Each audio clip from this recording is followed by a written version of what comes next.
Hey there, MI Milgard team members. I'm Matt DeSoto, our CEO. This is episode 7 of a series that I'm calling We're in This Together. And in this message, I want to acknowledge our supply partners, the many businesses, and there's so many team members that make sure that our plants have everything that we need in the manner we need it, when we need it. When you look around our facilities, you can see so many components that come together to make the industry-leading windows and doors that MI and Milgard provide our customers. Vinyl, aluminum, glass, screen mesh, sealants, hardware, packaging supplies, and so many more components that come together.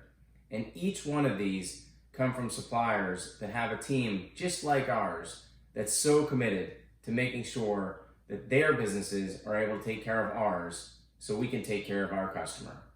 And they, just like all of us, are navigating such unusual times as a result of COVID-19. And I just wanted to give a shout out to all of them.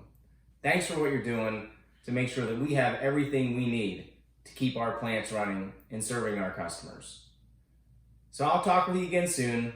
In the meantime, be smart, stay safe, and remain confident. Thanks again for being on the team.